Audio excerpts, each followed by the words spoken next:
Nearly 70% of Americans have it. About 50% of Americans are trying to change it. It costs Americans nearly $150 billion a year. It's been closely linked to over 60 chronic diseases, including heart disease, stroke, certain cancers, diabetes, and early death. What are we talking about? We're talking about being overweight or being obese. What is up, my friends, and welcome back to another episode of the Legendary Life Podcast. I am your host, Ted Rice, health expert and coach to entrepreneurs, CEOs, and other high-performing professionals. What we do here on the Legendary Life Podcast is we break down science-based information on how to lose fat, prevent disease, and live a longer, healthier, legendary life. So let's get back to our episode today, which is about obesity, and let's talk about it. We're obsessed with fatness and to a lesser extent fitness, but this obsession has done little to stop what's being called the epidemic of obesity.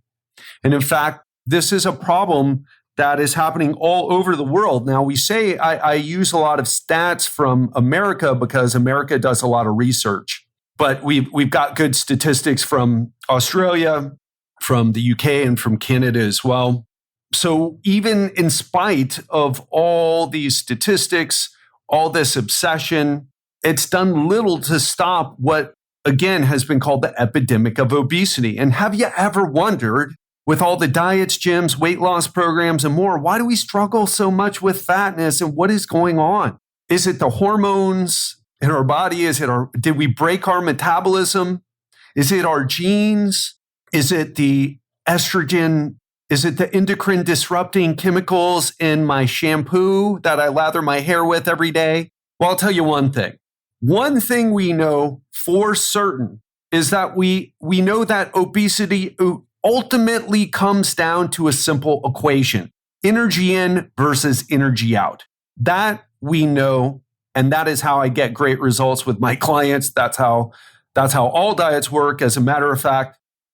But if the concept is so simple, then why do we struggle? Why do so many of us struggle with losing fat? And today we're going to dig a bit deeper and do our best to answer this question.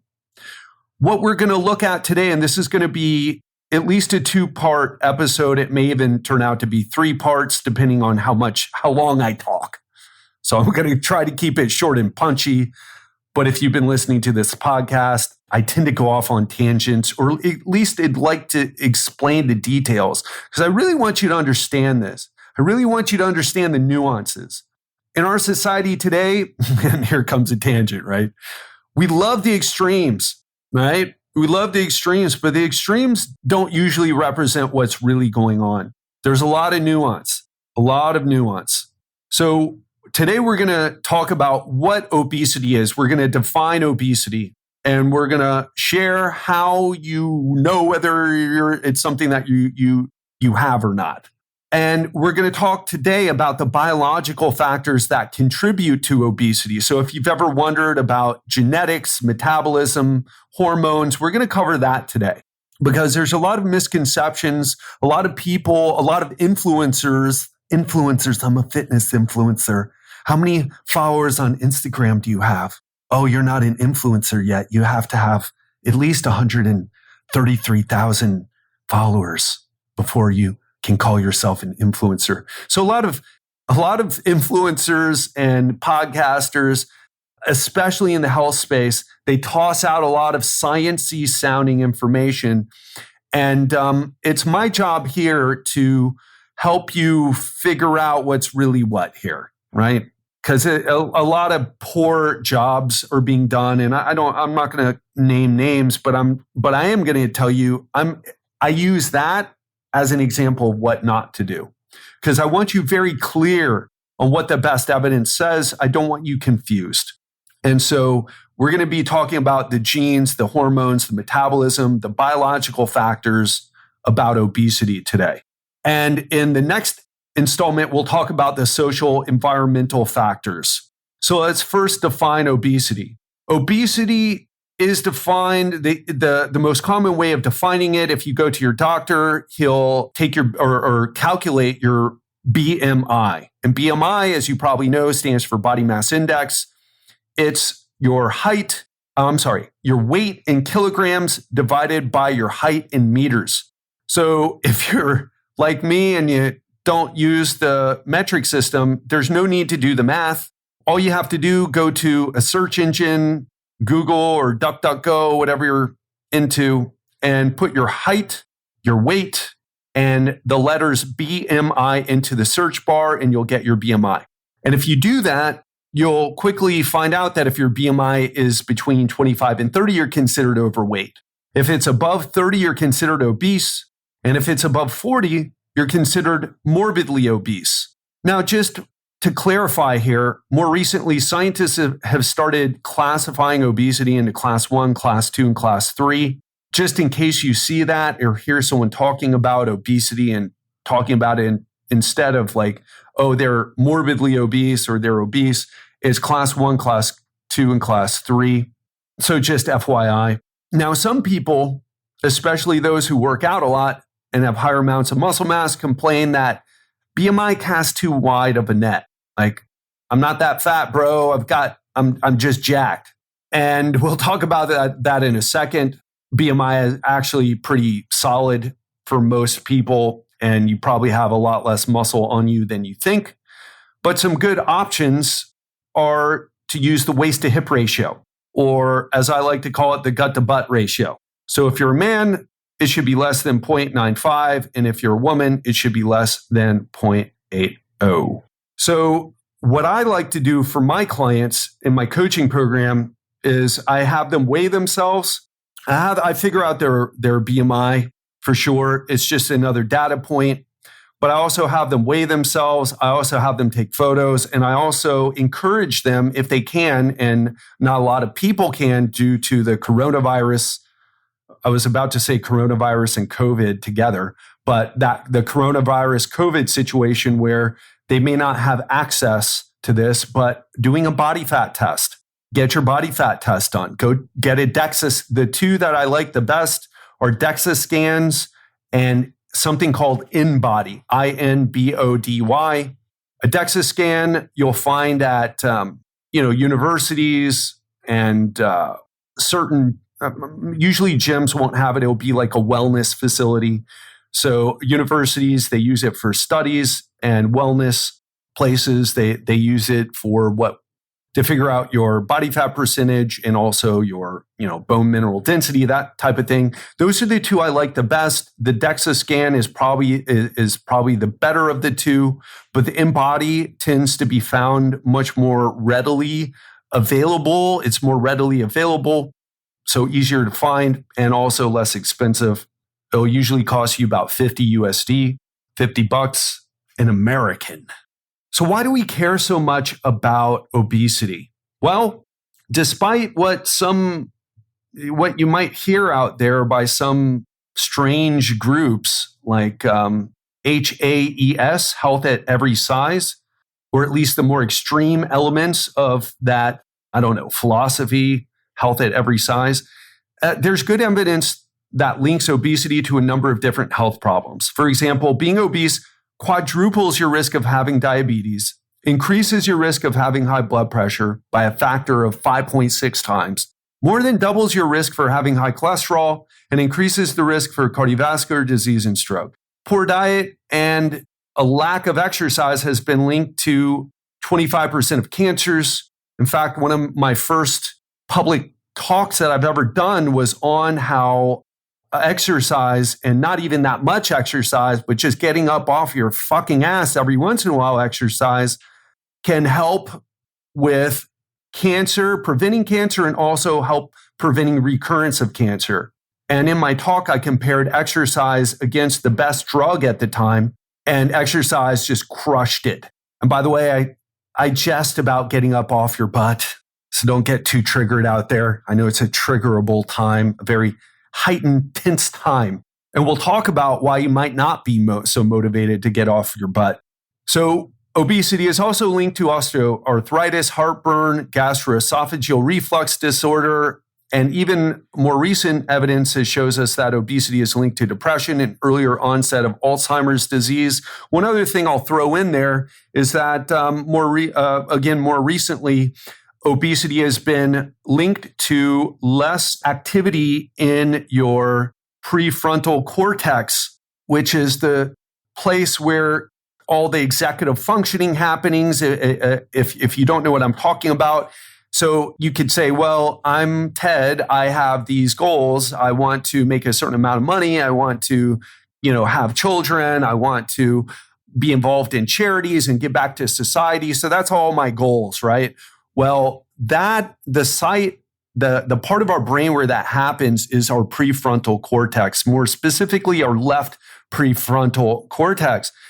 And what we found with obesity is it takes away the stuff, the activity from that area. So obesity messes up your brain. All right. If you want to change, and I'm kind of jumping ahead here, but I think it's worth mentioning now. So if you want to change yourself, you need a solid functioning executive system in your left prefrontal cortex, right? You need your prefrontal cortex to work as well as it can. And obesity seems to take away from that. Stress also, chronic stress, not any stress, but chronic stress also takes away from that as well. We'll be talking about that later. So, like I said, obesity simply comes down to, technically speaking, more energy in than the energy that's going out. But in reality, what we deal with is that obesity is really a complex health issue where your genes are involved, your physical activity or how inactive you are, what you choose to eat, what you have available to eat, what medications you use, also your education, your stress levels, your skills, and the types of food marketing that you're exposed to, all are going to influence you. Now, again, today we're going to be talking about the biology of obesity. So we're going to be talking about genes, and let's jump right into it. Now, a potential explanation for obesity is genes, right?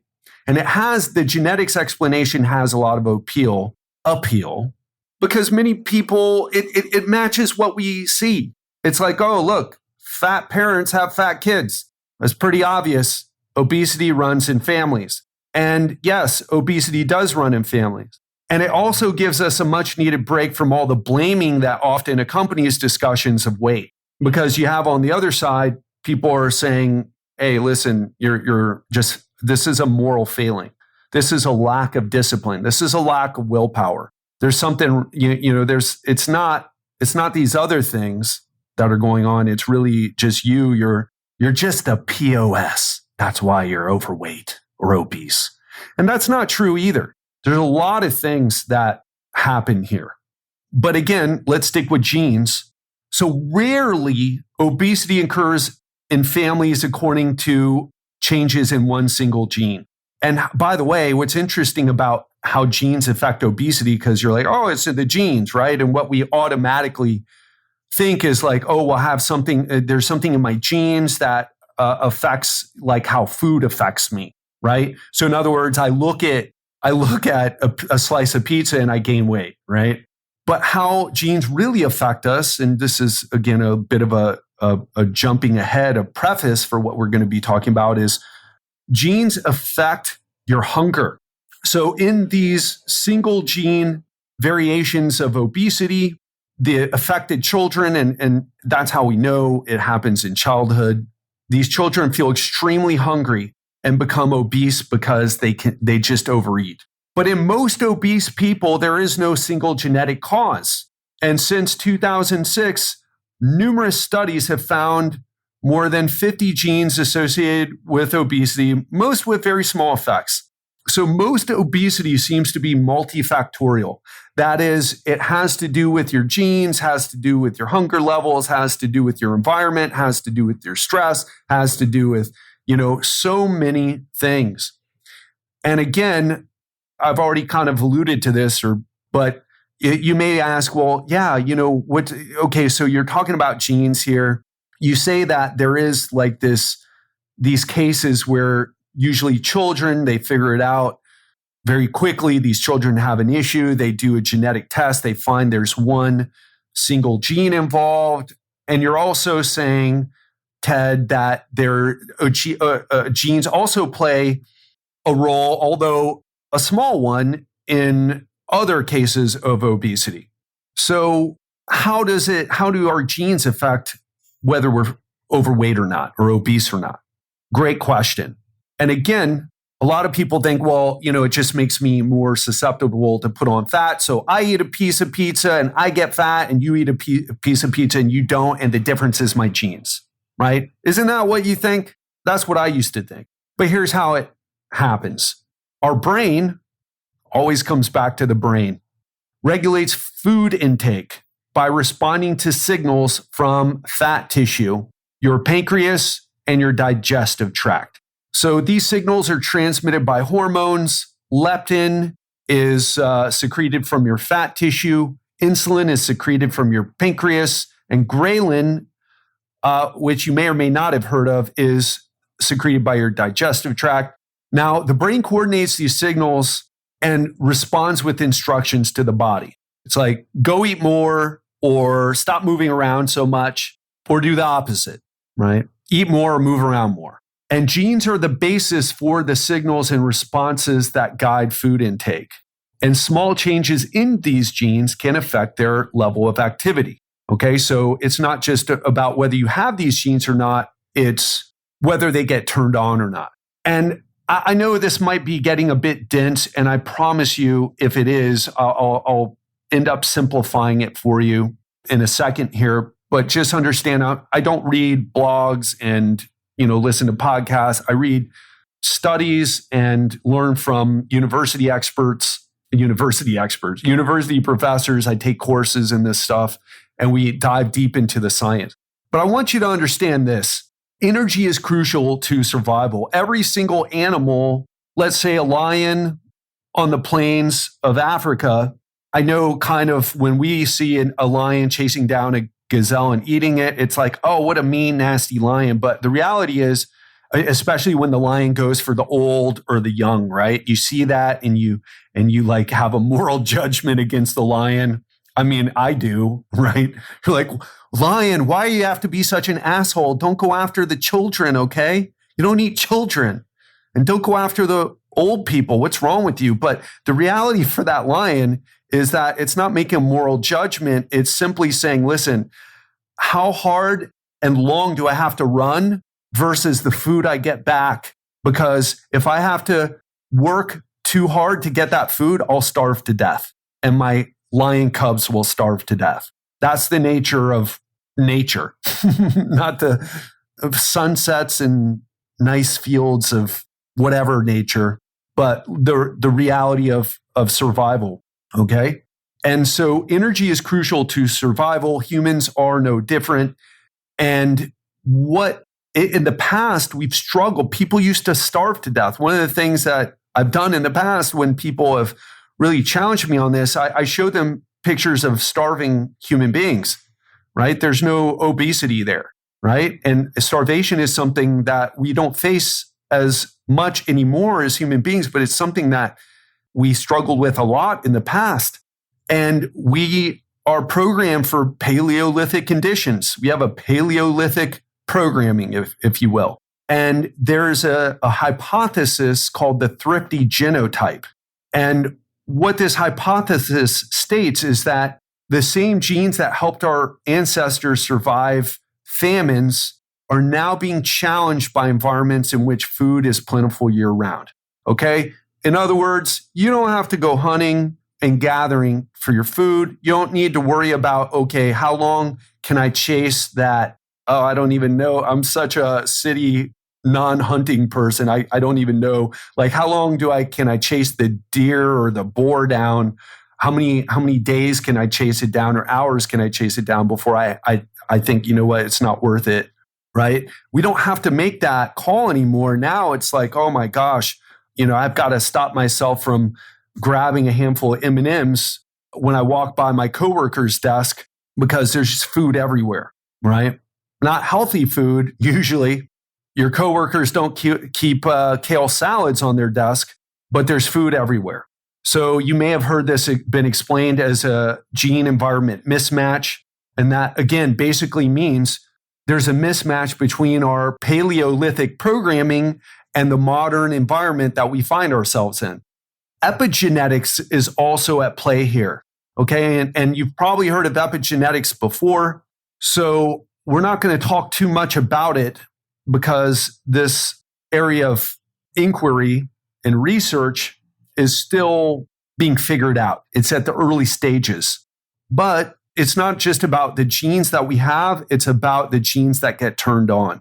And epigenetics has to do with which genes get turned on, which genes don't. And epigenetics might help explain how early exposures such as infant feeding, so when you feed and how you feed your child as an infant, influences adult obesity and things like that, but it's still really at the early stages here. So let's talk about a metabolism. So we know this, your metabolic rate slows down with age. Beginning in our mid-20s, we lose about 1/3% of our muscle mass by weight each year for the rest of our lives, unless, of course, we're doing things to build muscle.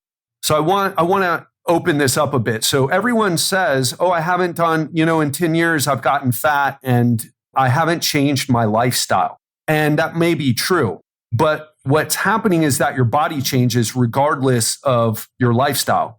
In fact, as we get older, it becomes more important. So think about that. Think about how many people you know, or if you've said this before, you're saying, oh yeah, I haven't changed anything over the years, but I've gotten fatter and I don't know why. I don't eat more. So think about this. If you don't do let's say that you don't work out that much, or you don't do it optimally, or let's say that you're more into cardio and don't do that much either, right? 3 times or 4 times a week, which is not that much. That's what I'm saying. It's not that much. You lose about 1/3% of muscle mass by weight each year. 1/3% of muscle mass. So that's a 5% decline per decade in basal metabolic rate. So your metabolism does slow down 5% per decade because of this loss in muscle mass. And it reduces the number of calories that you need to maintain your weight. And let me ask you this. If you're not doing anything, right? Do you say, oh, I'm not doing anything, so I'm not really focusing on resistance training exercise, so what I'm going to change, I'm going to eat less? Probably not. In fact, we know people who are less active tend to eat more. So again, unfortunately, as we get older, we don't typically lower our calorie intake. And this leads to our weight creeping up. And and probably even worse, if you tested your body fat percentage, you'd see that it's not just, you put on a lot more fat than you realize, because it's not that you're just gaining weight. It's that you've lost muscle, you've lost weight from muscle, but you've gained so much fat that you've even put on more fat than you've even realized. And some people have even argued that, well, we've got an aging population here. And we know that people don't, in general, they don't do the minimum amount of exercise that we recommend, which is 150 minutes of moderate exercise per week.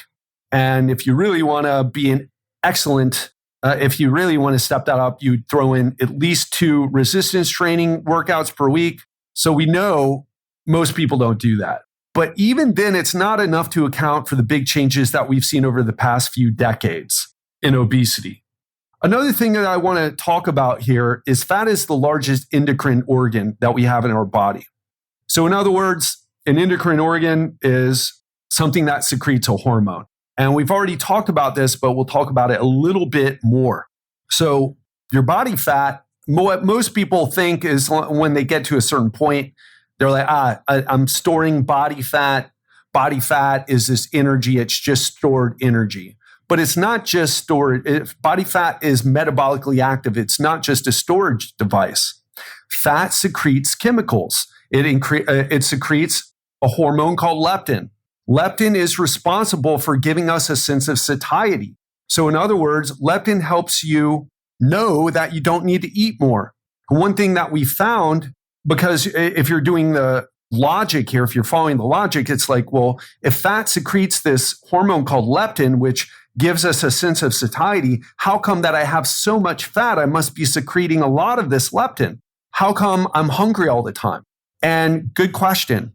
Well, fat secretes leptin, but what happens with people who are obese is that the receptors for leptin become insensitive, similar to, you've heard of like insulin resistance. Well, you have leptin resistance as well, which is arguably a bigger issue because how much we decide to eat, our hunger levels, that's really the big battle here. So unfortunately, if you have a lot of fat cells secreting a lot of leptin, you develop leptin insensitivity. So can you see how this is getting complicated? And we haven't even jumped into the social and environment influences yet. We're going to do that next episode, but I want to wrap up. I want to basically sum up what we've talked about today. Now I want to talk about how to use this information. So number one is don't blame your genes on your obesity because your genes are affecting your appetite. Okay? It plays a part, but unless you are one of those rare single or monogenic versions of obesity, in other words, you have a change in this one gene that affects your hunger and you've been morbidly obese or class 3 obesity, however you want to call it, since you were a young child, it's not a genes thing, okay? It's a behavior thing. It's a hunger thing. Now, you don't control how hungry you are. That's your body controlling it. But there are numerous things that affect how hungry you are. So again, if you haven't been diagnosed with that single gene or monogenic version of obesity, obesity is playing a smaller part than you think. And even if it is a big deal, which it's not for most people, it's affecting your hunger levels. But again, there's numerous things that affect your hunger levels. It's really tough to figure out, okay, well, how much of this hunger is being generated by my genes versus some of the other things happening in my life, right? Poor sleep, too much stress, so many other things, poor choices of foods, because you can't just eat one potato chip, right? You don't get full on a bag of potato chips. So there's all these factors at play. So the thing here is lose the genes excuse, okay? As far as your metabolism, you have to ask yourself, okay, well, if you're one of the people that has said, okay, well, my metabolism has certainly slowed down, it can be true, but the reason it's slowed down is because you haven't done a good job of keeping your muscle mass. Now, I'm not blaming you for that. I'm just saying that's what it's about. Now, it could be that nobody's ever told you that.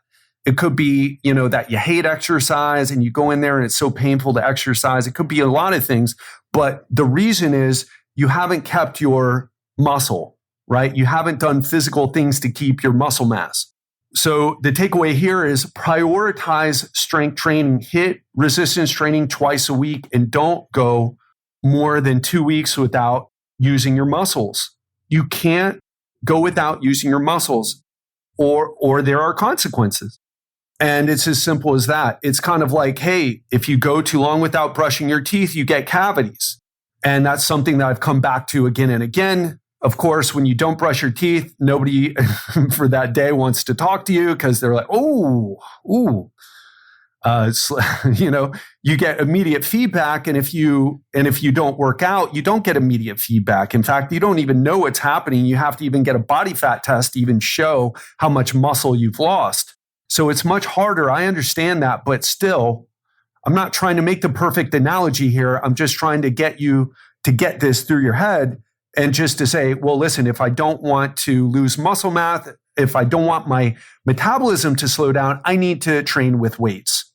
Now, it doesn't. I don't have to lift dumbbells, don't have to lift barbells or kettlebells or club bells. I don't have to use the TRX. You don't have to use bands. You don't have to do body weight exercises, but you have to do something. Okay, and I've gone over how to do that in other episodes. I'm not going to go back to, how to do resistance training. Find my other episodes on that. But make sure, just know that you have to do it, or else you have to keep your muscle or your metabolism slows. because they've done studies on people in their 80s and 90s, and you probably won't even live that long. Actually, we might. They've done studies on this, and there's no difference. If they factor in how much muscle mass a person has and how much fat mass a person has, there's no difference in metabolic rate when you're younger and older. It has more to do with how much muscle you have. Now, it gets harder to maintain your muscle as you get older, even if you're training hard. That's another topic for another time. But just understand that, the real issue here isn't your age. It's because you can't control that. Aging happens. Time stops for no man or woman. But certainly you can get up and do resistance training. Now, if you're having a big issue with getting started or finding that you keep falling off track, we're not going to cover that today. That's on behavior change, and that's something that we'll be covering very soon, because that is what is at the root here. I'm just trying to help you understand the more fundamental aspects of why we're overweight, especially diving into some of this like hormone genetics thing. So let's lose the genes excuse. Let's lose the hormones excuse. Let's start taking responsibility. Let's lose the metabolism excuse as well. Let's look at, okay, so even if I have some of these genes, which I haven't had a genomic test, so I don't know, and you don't need a genomic test either. You don't need any of those eat right for your genes tests. It's all bullshit. There's some things that you can tell from genetic tests, but we're not quite there yet. So if you've already taken one of the tests, good for you. You're investing in your health, but just know that, it can't tell us a lot.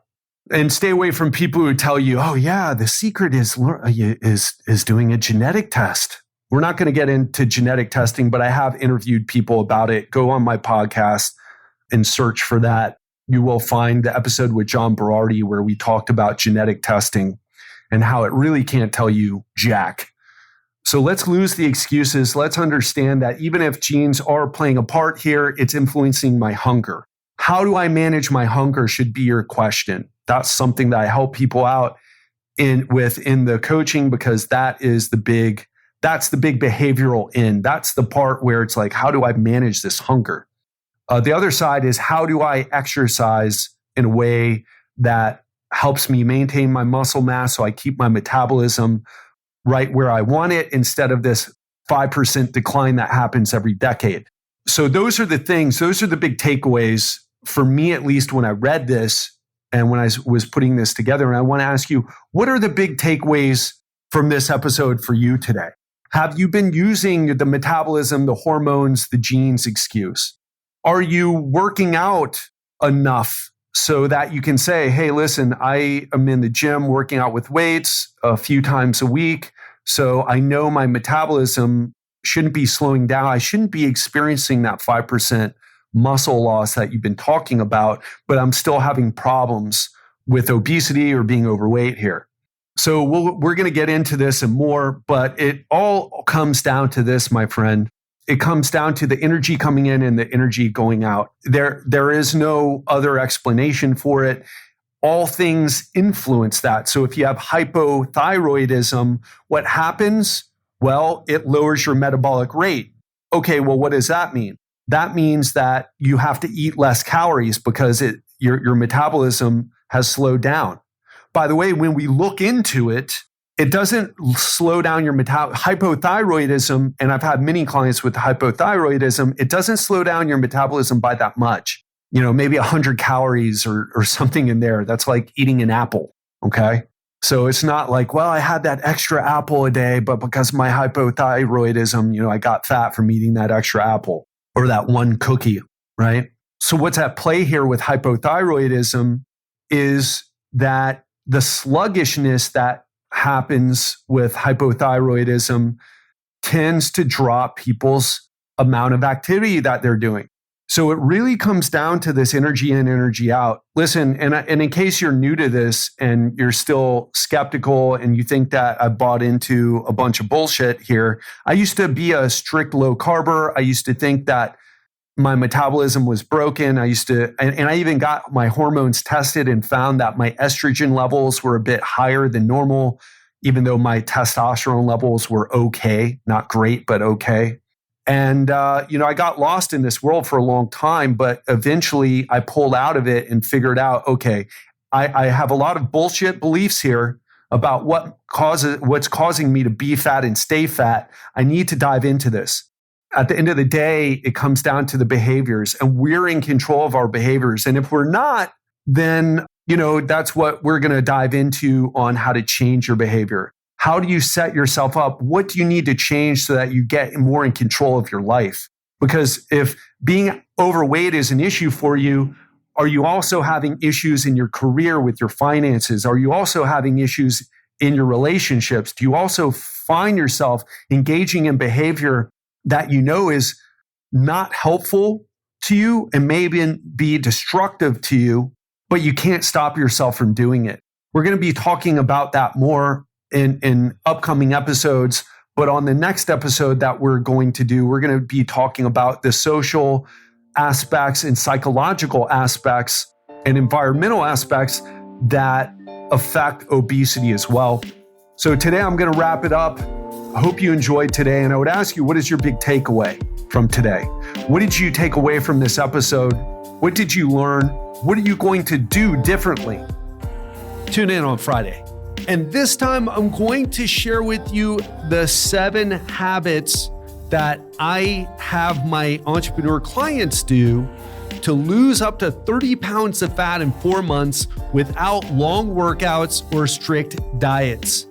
And I use the word habits intentionally. We're going to talk about habits. We're going to talk about why they're important. We're going to talk about what knocks us off our good habits and drives us back to our bad ones. So if you want to hear more about that, which I hope you do, because this is really the key, folks, habits.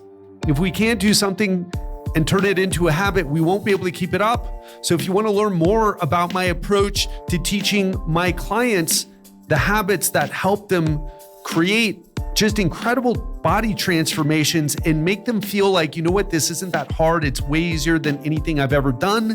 You're going to want to tune in on Friday. Have an amazing week, and I'll speak to you then.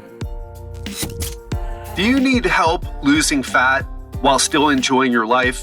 I mean, who doesn't know how to lose fat when they're at home, never going out to a restaurant, eating chicken and broccoli? Everyone can do that. But if you enjoy your social life, spending time with friends, going out to dinner, trying new restaurants, well, that's what we help our clients do. We help successful entrepreneurs, executives, and other high-performing professionals to burn fat, grow muscle, boost their energy, reduce their stress, all while enjoying their social life, going on vacation, and growing their business. If you're ready to have the body you deserve, to look and feel younger, and to say goodbye to time-consuming workouts and strict diets, we can help you. The best place to go is to watch my free masterclass. Go to legendarylifeprogram.com/free. There's one masterclass for men, there's another for women. Again, go to legendarylifeprogram.com/free to watch my free body breakthrough masterclass.